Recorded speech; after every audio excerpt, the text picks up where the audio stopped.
Hi guys, this is Divyansh and welcome to the United Talk. Manchester United has defeated Burnley by 2 goals to 0 at Turf Moor thanks to a goal from Marcus Rashford and Anthony Martial.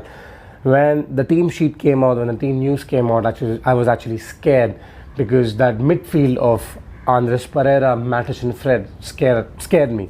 Simply because I thought Paul Pogba would have been a better fit in that number 10 position than Andres Pereira. And with Matic, you don't know what you're going to get. With Pereira, you don't know what you're going to get. So Matic was an enforced substitution simply because of McTominay's injury. But I thought Pereira one was a surprise for me, especially because he had played 90 minutes the last game as well. Coming back to Paul Pogba, and I was really surprised that he was not included even in the squad, because Ole Gunnar Solskjaer in his pre-match conference came out and said just before the game that Paul Pogba has played 25 minutes and 45 minutes in the past 2 games. He's just coming back after a long injury, after a bad injury essentially. So he needs time, and it may not be good for him to start 3 games in a row, or play in 3 games in a row. While that does make sense logically, but let me be the devil's advocate over here and ask you that, is there something going on behind the scenes in the background that we don't know about? Because the January transfer window is about to open. It's going to open in the next couple of days.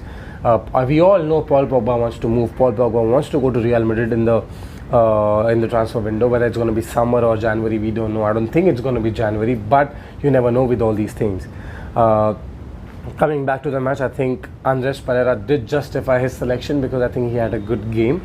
I don't have a problem with Andres Pereira. My only issue with him is the fact that while he can, for the first goal, for example, he just closed on the defender with energy. He had a lot of energy throughout the game. He closed on the defender, he wins the ball, he gives a very good cross to Martial. Martial scores, and he did play well, Andres Pereira. My problem with him is his decision-making ability and his shooting. I think his shooting sometimes is just horrible, and his decision-making ability sometimes is very poor. So I think Andres Pereira needs to improve in that level, in that aspect. Not playing Jesse Lingard in such a game, and I know Jesse Lingard has not performed in so long, but I was surprised simply because Andres Pereira had played 90 minutes in the last game as well, which was about 48 hours ago. My man of the match in this game was Brendan Williams, simply because the tenacity about the boy, there's something different about him. And I think he started 4 games for United in the Premier League, and he's got 4 yellow cards. So yes, he is that kind of a player who's not gonna be 100% disciplined all the time. But we need that kind of a left back who has that tenacity, who can go run at defenders and maybe try to take the defenders on. Sometimes he will be successful, sometimes he won't be. But that's what we need from a Manchester United left back. And when Luke Shaw came to Manchester United, he was that kind of a player. I don't know what's happened to him now, whether it's the injuries that have just changed him as a player, whether he's scared now of going one-on-one with the defenders, taking them on, or whether it's Jose Mourinho and the training under Jose Mourinho. I don't know, I'm just speculating over here. But then what has happened to Luke Shaw, I don't know. So in the last video I had mentioned how I think Mason Greenwood and Brendan Williams should start against such teams like Burnley, and Brendan Williams today in this game was absolutely phenomenal. He was sensational, especially in that first half. I think the amount of crosses he put in the box, the quality of the crosses both on the left foot and the right foot. Phil Bardsley at the time did not have any idea as to what to do with this guy, because he was cutting inside, he was going on the outside, and he was just creating havoc on that right hand side of Burnley.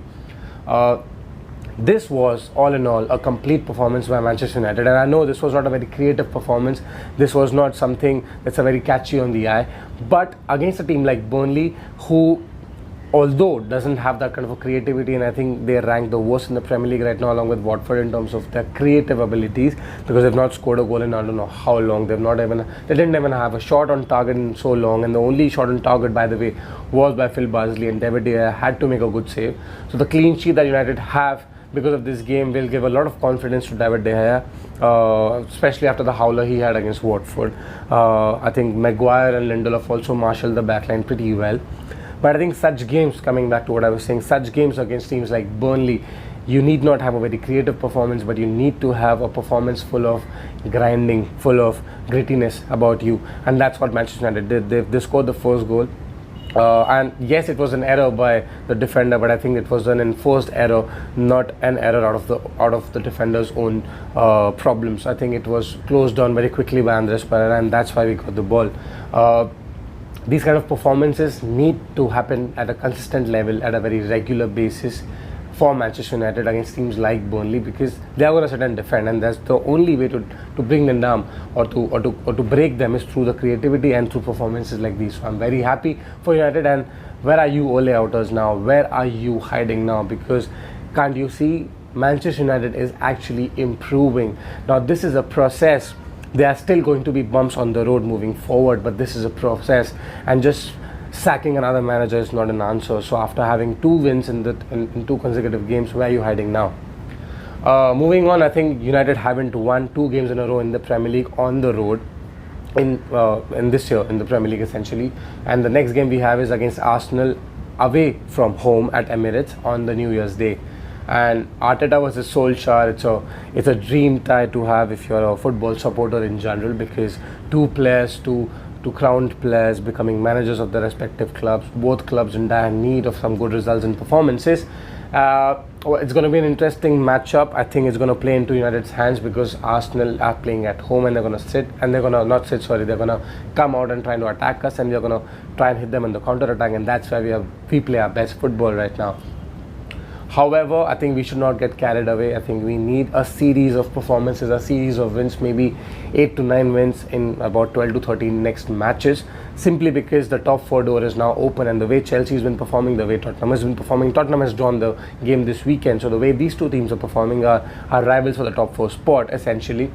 They're not consistent enough themselves, so the door is wide open for any of these 3 teams, United, Chelsea and Tottenham, to go and take that 4th spot in the top 4.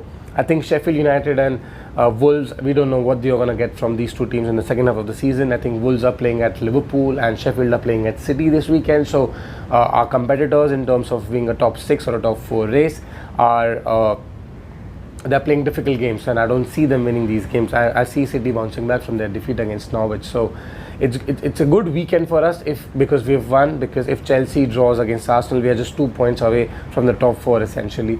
If Chelsea loses, we are 1 point away from top 4.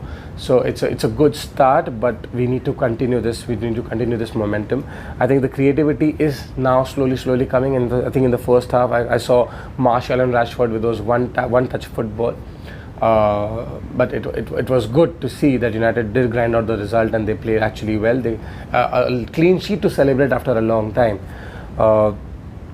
Moving forward, like I said, we have some very difficult games coming up, but I think they should play into Manchester United hands. We just need to get players fit quickly. We need to have McTominay back. We need to give Pogba playing time. We need to keep hold of Paul Pogba, because he's very important for Manchester United. But with all that said, I think the last game of the decade was a good one for United supporters, and I think we can end the new year, we can celebrate the new year happily now, being a United fan, simply because the team is now improving. We need such results to keep improving, and we have got these results. I think we were in the bottom of the table in the beginning of the season, and now to be in the 5th and talking about the 4th spot might be premature still, but you know, we are almost there. We just need to continue this momentum. A very Happy New Year in advance to all of you, and a belated Merry Christmas to all of you as well. Enjoy a lot, but be safe this New Year's Day. Please keep commenting, keep liking, keep sharing the video. Subscribe to the channel if you haven't done it already. On the New Year's Day, I'll see you again. Take care and enjoy.